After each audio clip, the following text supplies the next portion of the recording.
मैं भगवान का, भगवान मेरे। भक्तमाल में कथा आती है, श्री चतुर्भुज दास जी की कथा चल रही थी। जैसे हम लोग कथा कर रहे हैं ना, ऐसी कथा चल रही। तो क्या हुआ, सुबह सुबह कथा चल रही थी, लगभग 9-10 बजे दुकानें खुली। अब चोर टकटकी लगाए देख रहा था कि कब ये जो सुनारों की दुकान होती है, इनमें नजरें होती हैं चोरों की, कि कब दुकान खुली और मैं चोरी करके भागूं।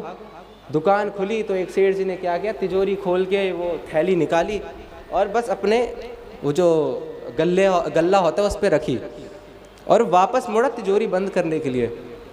इतनी देर में तो चोर ने पकड़ा और 9-2-11 और सेठ जी चिल्लाए कि अरे भाई चोर चोर चोर। सब लोग इकट्ठे हुए, पीछे भागे। पर भाई चोर की डेली प्रैक्टिस भागने की, सेठ जी कभी कभी भागते हैं। या तो सेठ जी चले चोर चोर कहते कहते, वो तो 9-2-11 वहाँ से भागते भागते भागते अब थक गया बेचारा। देखा कथा चल रही है मस्त, ऐसे मतलब पंखे लगे हुए हैं, कथा में व्यवस्थाएं अच्छी होती हैं, अच्छा प्रसाद मिलता है और अच्छा सब कुछ होता ही है, तो बैठ गए। अब सामने चतुर्भुज दास जी कथा कर रहे हैं और कथा में कुछ इस प्रकार का प्रसंग आया कि व्यक्ति का एक ही धर्म है, वो है भगवान का भजन करना, इसीलिए ये शरीर मिला है। और एक बार अगर किसी की दीक्षा हो जाती है या कोई संतों के सुपुर्द हो जाता है, उसका नया जन्म हो जाता है, पिछले सारे पाप नष्ट हो जाते हैं। चोर को लगा ये तो बड़ा अच्छा सौदा है सारे पाप नष्ट करने का। और बात सिर्फ इतनी सी नहीं थी, वो सत्संग का प्रभाव भी पड़ता है उस माहौल का। अब चतुर्भुज दास जी ने इसके बाद एक और बात कही कि जब मन में आए तब संतों के आश्रित हो जाना चाहिए, क्योंकि मन चंचलम ही मना कृष्णा। मन बड़ा चंचल है, कब बदल जाए पता नहीं चलेगा। और वो बीच कथा में ही वो खड़े हो गए और बोले महाराज मुझे दीक्षा दो। अब चतुर्भुज दास जी बोले कथा समाप्त हो जाए उसके बाद। नहीं महाराज अभी दीक्षा चाहिए मुझे। चतुर्भुज दास जी देखिए कथा बीच में, महाराज आप ही ने अभी बोला मन बड़ा चंचल है, अगर मन अगर बदल गया बाद में, मेरा तो कल्याण होने से रह जाएगा। तो चतुर्भुज दास जी ने बोला कुछ लोग है वाद विवाद नहीं करो तो बढ़िया, काम कर दो, तो वाद विवाद ना हो तो उनसे बढ़िया है। तो बुलाया चतुर्भुज दास जी ने ऐसी स्टेज पर बैठा लिया बगल में और कान में मंत्र दे दिया, अपनी माला दे दी कि भाई इसको जपो, तिलक लगा दिया। अब समझ नहीं आया भाई गुरु है, गुरु दीक्षा दो, तो वो दोनों थैली वो लाए थे, दोनों की दोनों चरणों में रख दी और आके बिल्कुल बीच में जैसे बैठे हुए ना, बिल्कुल बीच में बैठ गए आलती मालती मार के। और वो हजारा वाली माला चल रही, खूब दनादन दनादन, अभी अभी भक्त बने नया नया। अब पीछे से वो आ गए, फिर बड़ा झुंड आया था व्यापारियों का। तो मन में सोचा कि भाई अभी कथा के बीच में आना ठीक नहीं है, जाएगा तो यहीं से तब पकड़ लेंगे। तो घेर के खड़े हो गए चारों तरफ। कथा समाप्त हुई, सब ने प्रणाम किया। अब नए भक्त जी हैं, सब ने उनको भी प्रणाम किया कि भाई बीच कथा में दीक्षा ले ली। अब जैसी कथा समाप्त हुई सब के सब आए और किसी ने हाथ पकड़ा, किसी ने नाक पकड़ा, किसी ने गला पकड़ा, किसी ने टांगे पकड़ी। अब जितने जन यहाँ ऐसे बैठे हुए थे बड़ा गुस्सा आया उनको कि भाई हमारे महात्मा जी को छेड़ रहे हैं लोग। तो व्यापारी ने समझाया महात्मा जी नहीं है भैया, चोर है, 2 थैली लेके भागा है शर्फियों की। लोगों को लगा शर्फियाँ चढ़ाई तो यार 2 ही थैली चढ़ाई हैं।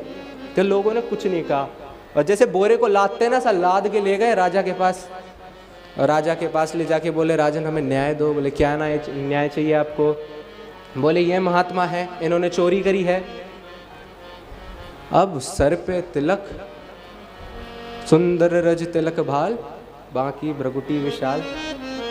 सर पे तिलक, गले में कंठी, हाथ पे माला चल रही।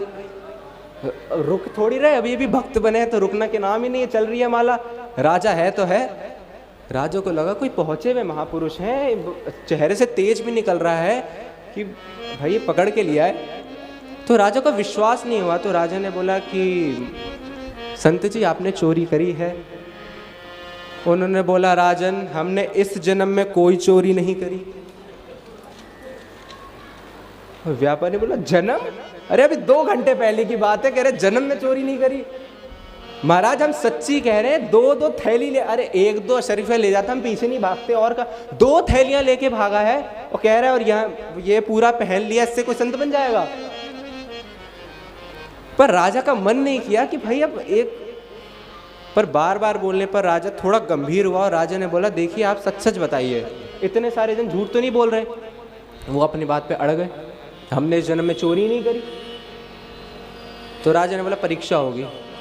बोले परीक्षा में क्या होगा कि आपकी दोनों हथेलियों पे लोहा गरम करके रखा जाएगा, और अगर आपका हाथ जल गया या जैसे ये हथेलियों के पास का कोई आगे पीछे का रोमा जल गया तो आपने चोरी करी है, अगर नहीं हुआ तो चोरी नहीं करी। अब विश्वास, ये बात आती है विश्वास की। पूरे फॉर्म में आ गए और आंख बंद करके बोला कि हे भगवान, अगर आपके शास्त्र सही हैं, अगर आपके संत सही हैं, अगर संतों के मुख से निकली हुई वाणी सही है, अगर ये बात सही है कि संत के मुख से आप ही बोलते हैं, तो मेरे हाथ का, अरे भाई रोमा तो बहुत दूर की बात है, मेरे हाथ में वो जब लोहा रखा जाएगा ना तो मुझे गर्म भी नहीं लगना चाहिए। अब वो जल्लाद आए और जल्लाद ने वो दोनों हाथ ऐसे कर दिए, रखा। कहाँ भाई, स्वीकृति के आगे कहाँ कुछ टिक सकता है। वैसा का वैसा, ऐसे के ऐसे ही खड़े रहे और व्यापारी घबरा गए, भाई ये तो गलत तो नहीं पकड़ के आ गए हम। राजा को बड़ा कष्ट हुआ इस बात का कि भाई हमने एक संत का, बोले चढ़ा दो इन सब व्यापारियों को फांसी के फकते पे, सबको चढ़ा दो फांसी पे। क्षमा मांगी व्यापारियों ने कि महाराज हमें क्षमा कर दो, हम सच कह रहे हैं, इन्होंने चोरी करी थी। अब देखिए अभी अभी संत बने हैं, तिलक और कंठी की महिमा ऐसी है कि वो जो मन में एक दया का भाव आता है ना, दया धर्म का मूल है, वो जो दया का भाव संत के मन में अपने आप जग गया। अभी तो चोर थे और बोला कि राजन वास्तव में चोरी हमने ही करी थी, ऐसी बात थी कि हमने दीक्षा ले ली, हमारा नया जन्म हुआ और इसी कारणवश भगवान ने हमारी लाज बचाई। ये अपराधी नहीं है, अपराधी हम हैं, लेकिन इस जन्म के नहीं, पिछले जन्म के।